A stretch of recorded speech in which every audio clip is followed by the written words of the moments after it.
Hey guys, it is Pumpkin LPN. I know you're thinking, oh, it's a hair video. No, it's not. I just did a video on what I'm doing with my hair. If you'd like to see it, just go to my page and check it out. I'm going to be doing my hair while I'm talking to you because I need to speed it up, get it done because I have to go to work tomorrow. So I need to do my hair. So this is going to be a nursing video. This is coming from a post that I read on allnurses.com. Check that out. It's for nurses, aides, anybody who would like to is interested in the nursing field, a student, or currently a nurse. Check them out. And there was a question that was posted up in one of the groups that I'm registered in. And my name on there, if you want to look me up, you're gonna laugh, but I made this on my birthday last year. I was so angry because I asked for the day off, and my job gave me all the other days that I asked off except for my birthday, and it was my 30th birthday. So it made me really angry. So my name is Fed Up LPN on allnurses.com. I also have a Pumpkin LPN, but I can't remember my password, so I'm sort of locked out of it. So one of the questions was one of the nurses was talking about how easy was it to get into the pediatrics field because she had no desire to work with adult patients. She did not want to be a med-surg nurse. She didn't want to work in long-term care. She wanted to take care of strictly children, and that's all she wanted to do. That was her dream. That was what she wanted to be her primary focus. And it's good to have a specialty in your mind, in your head when you get out of nursing school.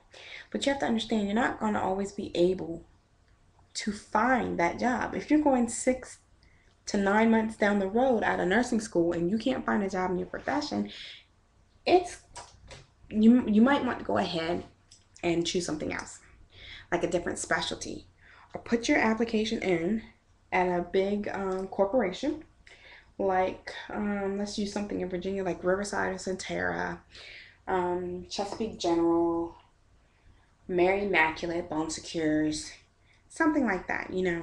That way you can get your foot in the door. You can go on the website, and if you're already working for the corporation, you're more than likely going to get the job ahead of somebody who isn't already working for the corporation. So if you can't find something in your area, in your specialty, don't give up. Just try something else. Try a different specialty. And you don't have to make it your specialty. You can just work in it. Honestly, my suggestion is as soon as you get out of nursing school, if you can get into the hospital, get on med surg floor, that would be wonderful. Unless you do want to make, OB or something your specialty, because you're going to learn so much. That's what I did when I got out of nursing school, out of LPN school. I worked in a pediatric short stay. Excuse me. Yes, I was a pediatric nurse. Did I enjoy it? It was okay. I don't mind. A job is a job. At the time, I didn't have any kids, so I was really wild about kids. Now I have some, and I'm just like, I'm over them.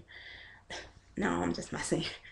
Um, but yeah, and it kind of, you got to understand that your biggest population is the adults. So for you to say that you just don't want to work with adults and that they make you sick and you just can't stand the whining. Well, kids are going to whine, and they're going to whine a whole lot more than the adults. And oh, it's cute, but after a while, it's going to get to you too. I mean, it's going to get to you also. Um, Whining is whining. I don't care if it's coming from a cat or a puppy or a monkey. It's whining. It's not cute after a while. You know? Um,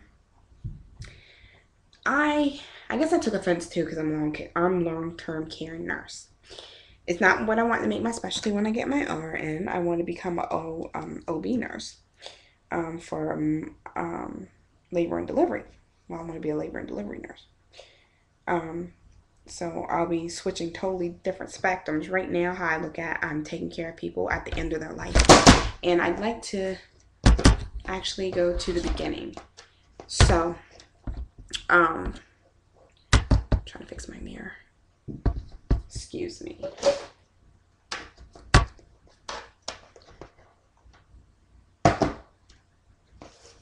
You're probably going to hear a big crash in a minute because that's not going to stay.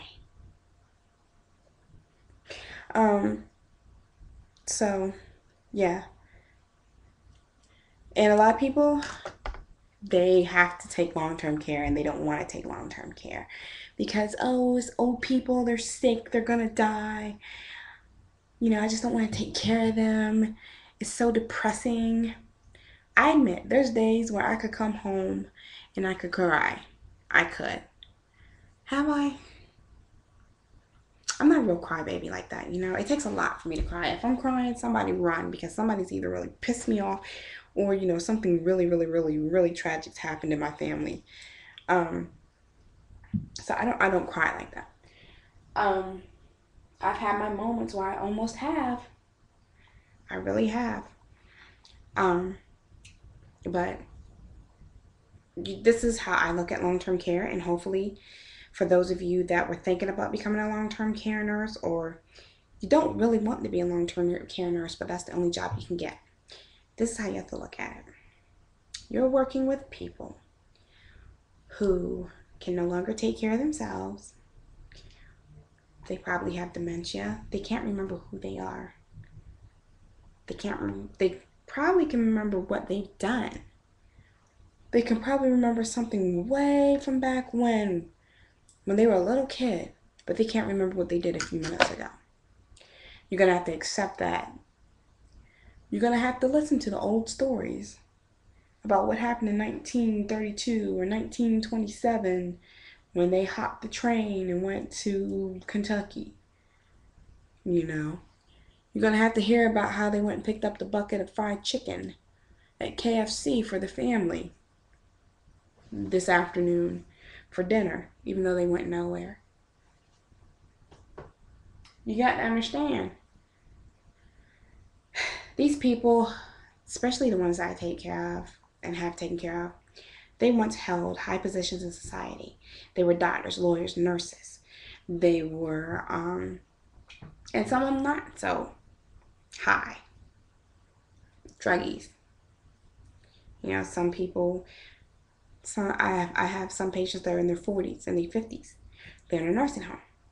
They're totally incontinent.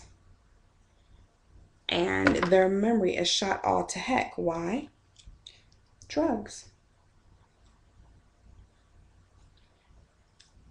Those, I admit, those are the ones that I have a hard time dealing with.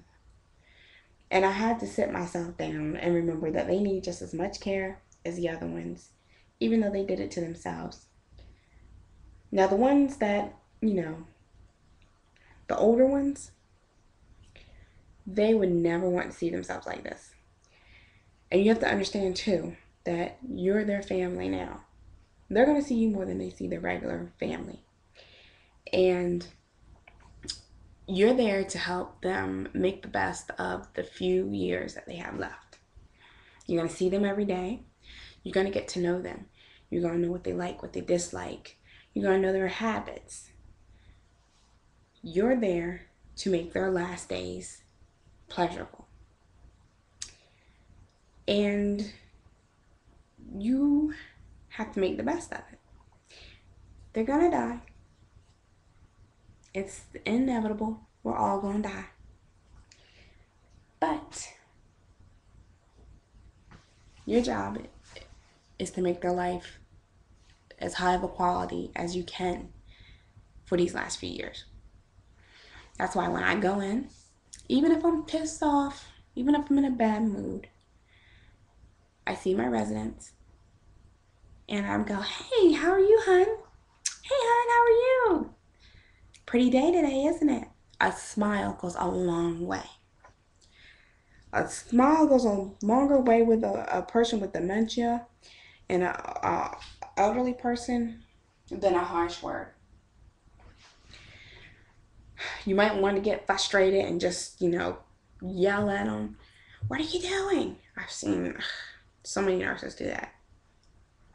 And then you have the ones that you do gotta kind of be stern with, but not in a nasty way. You know, I have my patients where I have to be like, you know, I'm gonna need for you to get up and go now. It's time for us to go. You know, they always say, ask the residents. It's resident's rights, resident's choice. Well, the resident doesn't have his right mind. How can he tell you, you know, make a good decision? The best thing to do with dementia patients is instead of asking them, do they want a bath? If you ask them, they're going to tell you no. Tell them, it's time to go get a bath. Let's get our things together. They can still say no if they don't want to take a bath. If they say no, then you know, you back off. You don't do it. But asking a dementia resident questions, that really doesn't work. But when you go into nursing school, they're going to tell you that, you know, it's patient's rights. The residents have the right to refuse. So you have to ask them questions. A question really confuses a person with dementia. That's with experience. Telling them in a way that they can still refuse, not saying, come on, we're going to take a bath right now. Get your stuff. Get your stuff and come on. You tell them like that, that's going to piss them off. And they're not going to want to do anything for you. Tell them nicely. You know, it's time for a bath. Let's get our stuff and let's go. You got your soap? You got your washcloth? Okay. You got your favorite robe? Let's go. Come on. 9 times out of 10, they'll go along with you.